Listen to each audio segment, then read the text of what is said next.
يا صباح الفل، عاملين ايه؟ وحشتوني، يا رب تكونوا بخير وفي احسن الاحوال. صباحكم زي الفل، صباحكم زي الهنا، يوم جديد وفيديو جديد. اول حاجه تعمليها كده تنزلي تحطي لي لايك للفيديو، تكتبي لي كومنت حلو زيك. بصوا بقى، بقالي فتره كل ما بقلب على الانستجرام، على التيك توك، على الحاجات دي كلها بيطلعليش غير مشروب واحد، مشروب الريتينول. مشروب الريتينول، يا رب اكون بقوله صح. ف... فايه هو؟ بصوا، انا لو قالوا لي اشربي لو قالوا لي اشربي سم بس تبقي كويسه هشربه، والله العظيم هشربه. بصوا بقى، دوخه ومش حامل، دوخه، زغلله، فقر دم، فقر دم بطريقه غريبه، مع اني واخده كيسين دم الشهر اللي فات، واخده كيسين دم ومعلقه حديد ومعلقه محاليل وواخده كل حاجه والله، ومواظبه على فيتاميناتي ومواظبه على فيتامين د جرعه كل اسبوع.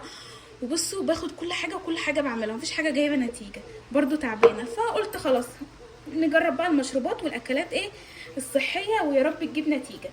انا لقيتهم بيحطوا ايه بقى يا ولاد؟ انا هقول لكم. بيحطوا برتقان، بما ان ده موسم البرتقان فهو كتير قوي في السوق. يحطوا برتقان، ويحطوا كمان جزر وليمون. انا حاسه ان البتاعه دي صغيره، طيب هجيب حاجه اكبر اضرب فيها. خلاص، البتاع بيبكسل. طيب هقول لكم مكوناته واروح اضربه سريعا. برتقان وليمون وجزر عشان بكسله، وجزر وكركم فريش، ده كركم فريش، وجنزبيل فريش، وبيحطوا الحاجه بقشرها. فانا هضرب المكونات دي كلها، هجيب حاجه بس كبيره عشان دي مش هتكفي. هضرب المكونات دي كلها مع بعض ونصفيها ونشوف النتيجه، يا رب يطلع طعمه حلو. وده كركم عندي فريش زياده، وده جنزبيل زياده، الاتنين دول كده هيخشوا الفريزر. واجيب حاجه كبيره اضرب فيها الحاجات دي كلها. بصوا يا ولاد، عملته ودي الكميه اللي طلعت معايا، صفيته هوريكم دلوقتي. شايفين؟ يا رب يكون طعمه حلو. المفروض يتحط له كوبايه، بدات اخرف، المفروض يتحط له رشه فلفل اسود، بس انا نسيت وافتكرت في الاخر وكسلت بصراحه. بسم الله.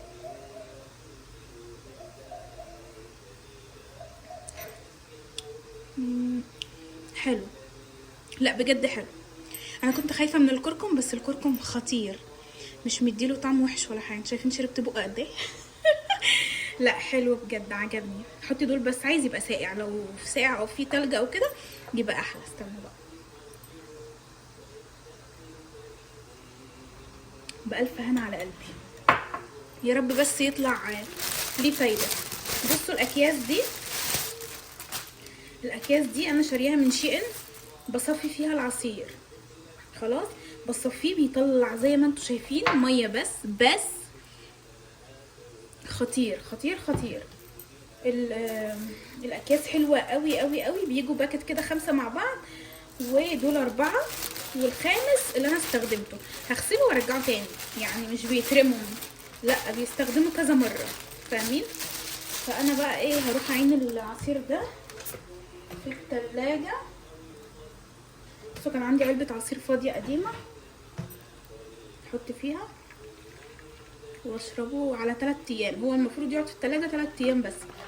والمفروض نحط بتاع ده رشه فلفل اسود عشان حاجه تمتص. هي ايه بقى اللي يمتص حاجه؟ الكركم يتفاعل باين، او الكبد يمتصه، او يمتص الحاجه. بس هو في حاجه هتمتص حاجه، بس انا مش فاهمه هي ايه، فما علينا. المهم ان هو طعمه حلو. رشه فلفل اسود، ممكن احط له رشه فلفل اسود دلوقتي وارجه، وقبل الشرب ابقى اعمله. اروح اتلجه بقى ونكمل يومنا مع بعض.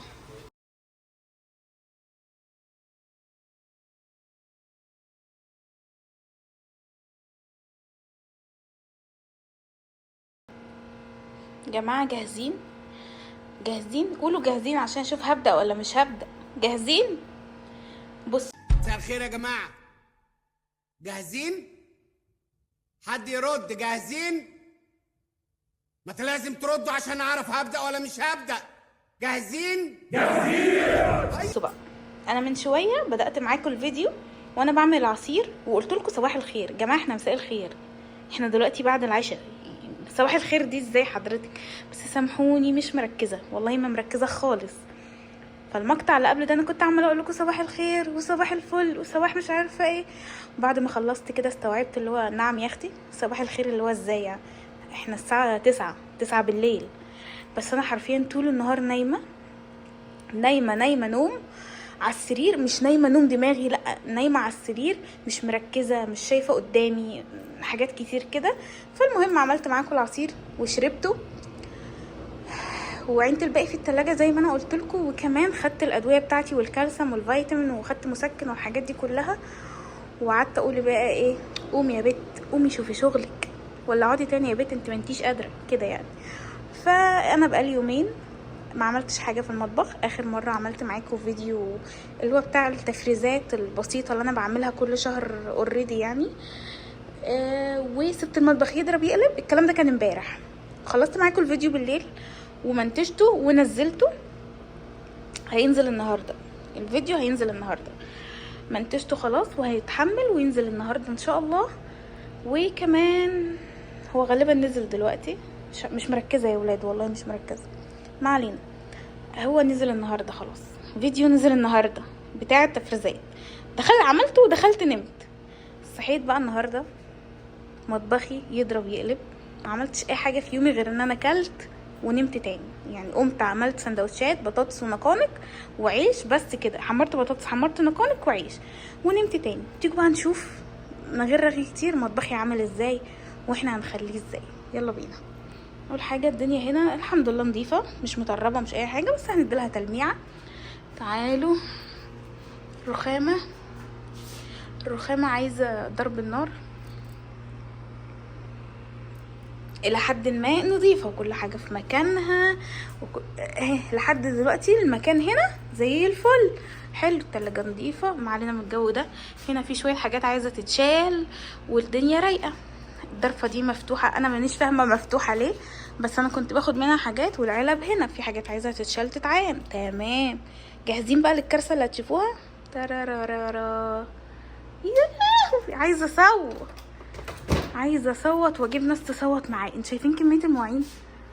شايفين المواعين دي بقالها يومين حقيقي ما كنتش قادره اعمل اي حاجه. في مواعين مغسوله عايزه تتشال تتعان. في كارثه هنا في كارثه. ده انا بوريكم عشان في ناس بتقعد تقول لي انت بتنضفي النظيف. انا زيكم بتعب وبنام في السرير وبرمي حاجتي وباكل وبرمي في اي حته. هنا انا زيكم، كلنا بنتعب وكلنا بنوصل للمرحله المعفنه دي. عادي يا جماعه، احنا بشر. انا الاول كنت بزعل، دلوقتي ما كنتش، بقيت جبل عادي، بقى من حقي ان انا كده يعني. المهم هنعمل ايه، هنخلص الجزء ده كله الاول وبعد كده نرجع للكارثه اللي ورايا. ناخد جزء. يلا بينا نلمع الرخام ونلمع الجزء ده مع انه نضيفه زي الفل، ونلمع الجزء ده كمان. بما اننا هننضف تنظيف بقى يبقى نمشي بقى بالفوطه والكلوريكس والملمع بتاعنا على المطبخ كله. ويلا بينا. زفت الميه بتاعتي ماسكاها في ايدي عشان افتكر ان انا اشرب ميه في يومي. بعد اليوم كله ممكن ازازه واحده من دي، الله المستعان. يلا بينا. قبل اي حاجه نشغل حاجه حلوه نسمعها تشجعنا اساسا على الحياه اللي احنا عايشينها دي. فهشغل بودكاست كده واسيبه ورايا اسمعه بقى وانا شغاله. ثبت التليفون، نبدا نقول بسم الله. يلا بينا. حياة الإنسان. لأني فهمت من كلامك أن الصدمة تحتاج إلى برافو عليك. مرحلة من مراحله، شيء بسيط يعتبر. جميل. للألم متكرر، مواقف تصير في الحياة تحسسك. وش الألم اللي ممكن أن الإنسان ياخذ منه في الخارج؟ إيش أكثر ألم يهرب منه الإنسان؟ تعرف أكثر ألم يهرب منه الإنسان إيه؟ الألم اللي يهرب من النفس، الألم اللي يخص الألم الداخلي. زي لما قلت لك الإنسان لما يحس بألم إنه هو فشل سواء في علاقة أو فشل في دراسة، فشل في وظيفة، حس بالخذلان من موقف، هذا ألم داخلي. إحساسه بأنه هو ناقص، إحساسه بأنه مذنب في حاجة صارت في الماضي، فشايل هذا الذنب، فيحاول إنه هو يهرب من هذا الشعور، شعور الألم، يواجه حاجة تلامس أعمق طبقاته النفسية، تلامس قيمته، تلامس عمقه، تلامسه من جوا. هذا موضوع حساس الإنسان غالبا ما يقدر عليه. طيب، إنسان ما يواجه ألمه الداخلي لأنه يخاف إنه يكون ضعيف، وعادة الناس أو الإنسان ما يحب يكون ضعيف. أنا قوي، أنا مو ضعيف، وبالتالي يحاول ينكر هذا الألم أو يبرره أو يسقط على طرف ثاني أو يعطي مبررات مو واقعية، إنه يمكن لا ما صار كذا، لا هو السبب إني كان كذا، مو أنا. ما يواجه، لا ينكر، لا يسقط، لا يبرر. ليه؟ علشان يشعر إنه هو مو ضعيف، أنا قوي. لأن الإنسان عادة عبد الله يخاف من الانهيار، ما يبغى ينهار، فما يواجه ألم، يهرب منه، يكون ضعيف أو خايف ينهار، فبالتالي يهرب. هل الهروب هذا يزيد المعاناة ولا يغيرها؟ لو أنا أخذت سكينة وجرحتك جرح عميق والدم نزل، وعشان أنا أنظف لك هذا الجرح هحط معقم، هحط رطب، هحط مواد حتى يحرقك، بس أبغى أنظفه. فأنت تقول لي ممكن لا، غطيتك فين؟ مرة الألم، مرة بموت من الألم، بموت. لا تغطيه، لا تنظفيه، لا تنظفيه، غطيه، غطيه، لا تنظفيه. فغطيت، أنا هونت عليك ألم مؤقت بتنظيفه، بس ممكن يوم يومين تحصل التهابات في الجرح، حتحصل التهابات لأني أنا اللي سويته إني أنا حميتك من ألم مؤقت، أو أنت حميت نفسك من ألم مؤقت اللي هو تنظيفه، علشان أثر عليك بإيه؟ بألم مستمر اللي هو إيش؟ الالتهابات اللي صارت فيه. فبالتالي الألم إيش يعمل إذا ما واجهناه؟ معاناة، ويأثر على الإنسان. تعرف عبد الله، عدم مواجهة الألم إيش تسوي في الإنسان؟ الإنسان على نفسه إنه هو حلو وأمور طيبة، لكن تعمل معاه حاجات هو مو حاسس. واحد، نوبات غضب يكون معاه بسببها، توتر بدون سعي، المعاناة، الإحساس إن أنا كذا مرتاح بس أنت مش مرتاح، أنت راحتك هذه مؤقتة. تعرف الألم يسبب لي المخادع الكبير في الهروب منه. يعني لما الإنسان يقرر يهرب من ألمه، يعني ممكن يحس إنه مرتاح، راحة مؤقتة بسبب إنك تشعر إنك أنت قوي، بس هي قوة زائفة، حتنهار مع أول موقف أو أول علاقة أو أول تكرار لهذه التجربة. هل ممكن ان الانسان يهرب من الالم بدون ما يشعر انه قاعد يهرب من شيء، يعني بطريقه لا واعيه؟ ولا شرط انه يكون عارف انه عنده مشكله وهو قاعد يتجاهل؟ هو الإنسان ممكن يكون ما هو ملمس إنه بالفعل هذا السبب. سؤال ذكي، تعرف ليه؟ لأنه الإنسان اللي ما يبغى يواجه ألمه يقول لنفسه عبارات أحيانا تخليه يعني يهرب من هذا الألم. إيش يقول؟ طب يمكن أنا مكبر الموضوع، شكلي مبالغ في إحساسي، لا في ناس صار لهم كثير زيي، يعني جت علي، أكيد في ناس صار لهم أكثر مني. فيقول عبارات تخليه يحس إنه موضوعه وإحساسه مو حقيقي في موضوع الألم. وهنا أقول له نصيحة، صدق إحساسك، صدق إحساسك، لا تتجادل معاه، لا تجادل إحساسك، لا تقول يمكن أنا مكبر الموضوع، يمكن أنا بالغ في مشاعري. أنت قاعد تهرب، أنت ما قاعد تواجه في حاجة وأنت ما قاعد تلمس عليها صح، قاعد تهرب منها. أنت الآن في مرحلة فيه تفقد إحساس. ما في إنسان يحس يا عبد الله، ما في إنسان، بس في إنسان لا شعوريا يعمل معاني وكلمات تخليه يشعر إنه مو الألم الحقيقي، ما يصدق إحساسه فيه، ما يصدق إنه بالفعل ده الشيء اللي وجعه، إنه ده الشيء اللي هو واجعه، إنه ده الشيء اللي هو مألمه، إحساسه مثلا إنه هو ناقص، إحساسه إنه فاشل، إحساسه إنه هو مثلا خذل، إحساس إنه هو حصل معه حاجة، ما يبغى يصدق هذا الشعور، فلا شعوريا يجادل نفسه. لا تقول على نفسك، لا تجادلها، صدق إحساسك. لما تحس بدقة إحساس لا تحط كلمات تحاول تهرب منها، وتدي نفسك كلمات ما تصدق فيها شعورك، لا صدقه. ولما تصدق شعورك سمي ألمك، أعطيه اسم، سميه، أعطيه. ليش فيني؟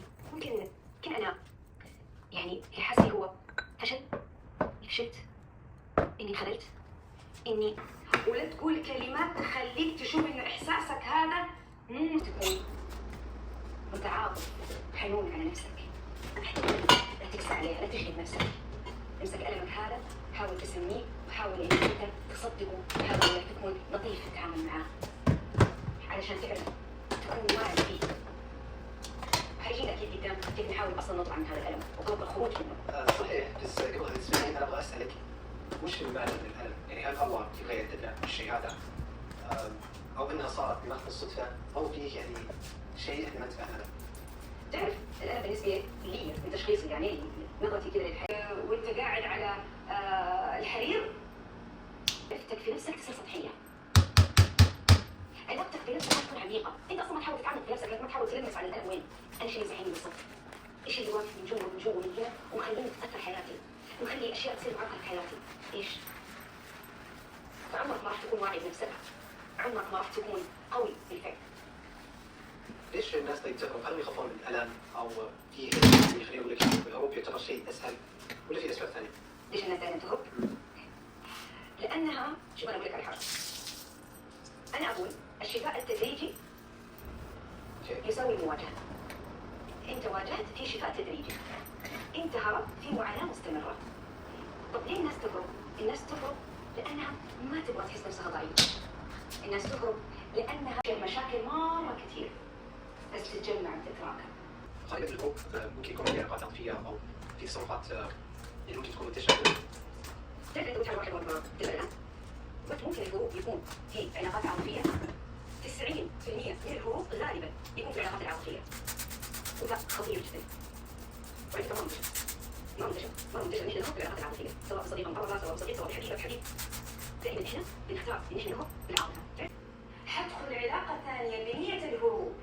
أنا بدأت علاقة عاطفية بنية الهروب تنتهي بألم جديد.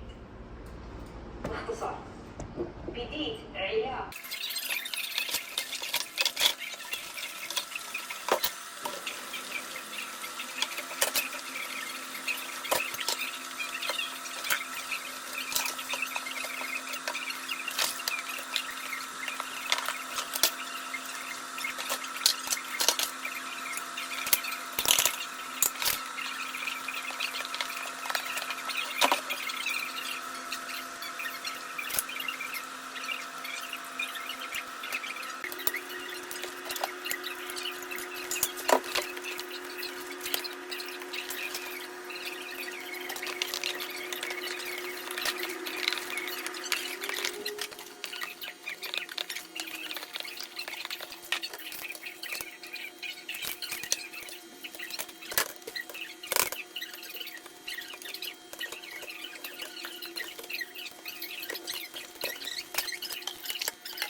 واخيرا خلصت وتعبت قوي قوي، غسلت مواعين كتير انتوا شفتوها.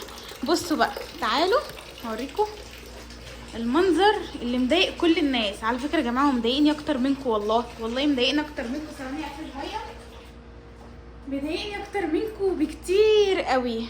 عايزه اقول لكم على حاجه، انا شرحت القصه دي قبل كده بس هشرحها تاني مفيش مشكله. بصوا، شايفين الحتت السوداء اللي هناك دي؟ المطبخ ده كله كان الجزء اللي هناك ده كان بالمنظر ده. انا فرقت فيه فرق وصرفت عليه كميه مصاريف اسمها ايه، مصاريف منظفات. اقسم بالله لو كنت حوشتها كنت غيرت سيراميك المطبخ. فيا جماعه هو مضايقني اكتر منكم. انا عارفه ان هو شكله مش احسن حاجه وبحاول اتغاضى عنه في التصوير وابعده على قد ما اقدر، بس هو بيجي في لقطات غصب عني، بكون عايزه اوريكم حاجه وكده يعني. المهم، مش انا اللي عملته كده، انا جيت انا لو اوريكم الشقه دي احنا واخدينها ازاي، يعني واخدينها واصله لمرحله ازاي، انتوا مش هتصدقوا ان دي شقه اصلا كان يصلح ان يعيش فيها بني ادمين. احنا شطبنا فيها كتير قوي ونضفناها وظبطنا السيراميك الشقه زي ما انتم شايفين. سيراميك الشقه بره بيرفكتو. بس انا ما كانش قدامي حل سريعا، يعني مش هحكي القصه تاني لان حكيتها في فيديو قبل كده. واحنا بنشطب الشقه ما كانش معانا غير في الاخر خالص غير جزء بسيط قوي من الفلوس، يا اغير سيراميك المطبخ، وده الراي اللي كان صالح مرجحه، ان انا اغير سيراميك المطبخ واعمل مطبخ بقى بسيراميك جديد بحركات جديده، يا اشطب الحمام، يا اغير الحمام. وانا اخترت الحمام اهم من سيراميك المطبخ. يعني ان انا اشطب الحمام، انا مغيره الحمام كامل متكامل، لان هو اعزكم الله يعني كان قاعده بلدي وكان قديم قوي قوي قوي، يعني الشقه مهجوره تقريبا بقالها يجي 15 سنه، فحمام قديم.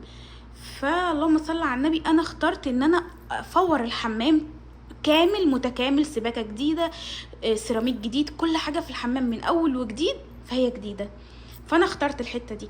اما سيراميك المطبخ فقلت خلاص نتغاضى عنه، وان شاء الله لما ربنا يرزقنا نقوم عاملين المطبخ. انا ممكن اعمله دلوقتي، بس انا كواحده عايزه اغير المطبخ كله، في كميه تفاصيل في المطبخ انا مش عجباني ومش حباها، فان انا اقعد اعمل جزء فانا مش هبقى مرتاحه ان انا مثلا اشيل حاجتي كلها بره واجيب حد يغير لي السيراميك وارجع احط حاجتي تاني واشيل حاجتي تاني بره لما احوش جزء تاني وارجع اغير السباكه بتاعه المطبخ فاهمين؟ ففي تفاصيل كتير قوي في المطبخ انا محتاجه اغيرها. انا زي ما فورت الحمام وخليته حمام حقيقي بتاع عريس وعروسه، فانا محتاجه اعمل كده في المطبخ. اما بقى بالنسبه للهري ده كله اكيد مش انا اللي عاملاه، واكيد انتوا بتشوفوا نظافتي في الفيديوهات، فاكيد مش هوصل مطبخي للمرحله دي يعني. بس انا كنت مضطره ان انا افضل على المطبخ ده لظروف ما. الظروف المطبخ ده اللي هو السيراميك بس، اما احنا دهنينه وكمان عاملين السقف، بس ما كانش خلاص بقى فيه فلوس ان احنا نعمل السيراميك. اما ده اكيد مش انا اللي عاملاه، وانا مش هصلح غلط الاخرين. خلاص كفايه كده، جيت على نفسي كتير قوي، نضفته كتير قوي. شايفين؟ طب شايفين هنا؟ شايفين ان هو حته وحته؟ جماعه انا المطبخ ده قسما بالله كنت بقعد على ركبي وامسك سلكه وافضل افركه كده بايدي بلاطه. خلاص تعبت، جبت اخري. يلا مش مهم، رغينا كتير بس عشان انا حكيت القصه. بصوا انا هوريكم، وانا نضفت معاكم والله قبل كده وفركته فرك السنين وما بينضفش. خلاص كفايه تعبت من كتر ما بنضفه، هو مصر يبقى منتن. خلاص هو حر يا جماعه. هنعمل ايه دلوقتي؟ هنضف المطبخ معاكم، هنضف سيراميك، هوريكم بس الحاجات اللي انا بستخدمها.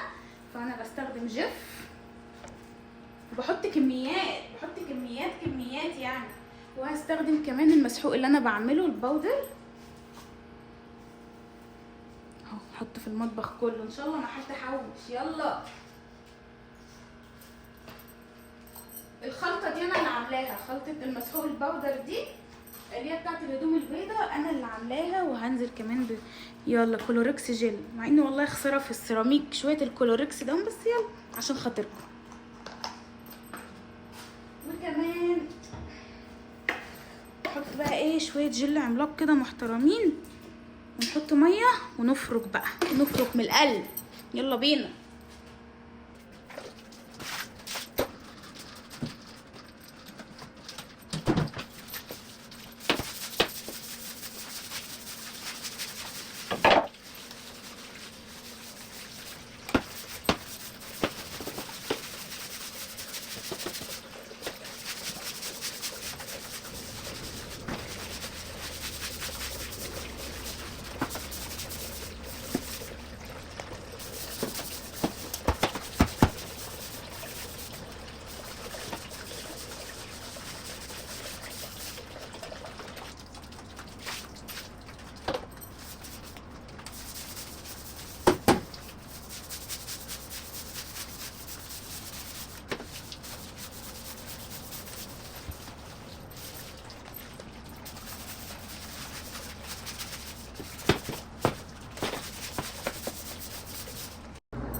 ده اللي طلع معايا.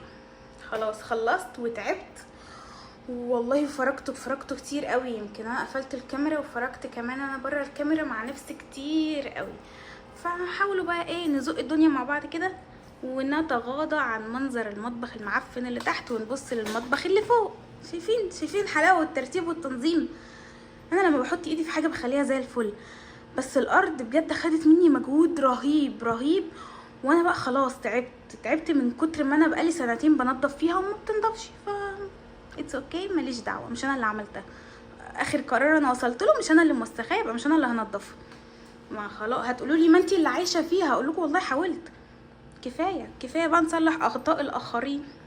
بقول حكمه، وهقول لكم بقى حكمه يعني ايه صنعتها وانا مش صنعتها. ايه صنعتها دي وانا بخبز؟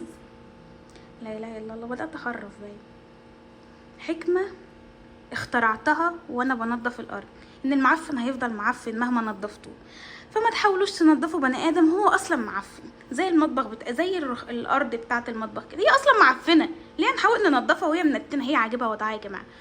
فاحنا نغيرها مش ننضفها. زي الاشخاص اللي في حياتنا كده، لو شخص معفن في حياتنا ما نحاولش ننضفه، شقلب وقلب على طول، نغيره. ودي حكمه انا لسه مقتبساها حالا وانا بنضف المطبخ. ما علينا من الهري ده كله. خلص الفيديو بتاعي النهارده، يا رب يكون ترتيبي عجبكم وتنظيمي وجبل المواعين يا ولاد اللي انا غسلته. شايفين مطبخي فل ازاي؟ خليكم في ترتيب هجور وتنظيم هجور، ملكوش دعوه بالارض دي عشان مش انا السبب فيها ومش انا اللي عاملاها. خلص الفيديو بتاعي النهارده، يا رب يكون فيديو النهارده عجبكم ويشجعكم. وايه كمان، عملت حاجه سخنه اشربها. طبعا انا اول حاجه على ما الكوبايه الحلوه دي تهدى وتبرد ناخد شاور عميق، اعمق حاجه في الحياه. طبعا شفتوا العبايه بتاعتي اتبهدلت ازاي، ما عادتش تنفع، بس يلا مش مهم، فداكوا يا ولاد فداكوا. يا رب يكون فيديو النهارده عجبكم وشجعكم. وده روتيني الليلي لما بيكون عندي مواعين وسايبه طول اليوم بهدله في قلب المطبخ، ما اقدرش انام وانا مطبخي بالمنظر ده. رغم ان انا نمت امبارح هو بالمنظر ده عادي، بس امبارح تعبت جدا، يعني عملت مجهود كتير. خلاص كتر الف خيري، نأجل حاجه لبكره والحاجه مش هتطير. فالنهارده لا، بصيت له كده اللي هو لا صعب عليا والله، مش متعوده ان انا اسيب مطبخي كده، بس تعبي خلاص تعبت. يا رب كفايه كنت هتقعوا مني يا ولاد. يا رب يكون فيديو النهارده عجبكم، اشوفكم في فيديو جديد ويوم جديد. ما تنسيش تحطي لي لايك وتقولي لي رايك في التنظيف بتاع هجور النهارده، وانت كمان تشجعي وخلصي اللي وراكي. اشوفك في يوم جديد وفيديو جديد وروتين جديد وتنظيف جديد. مع الف سلامه.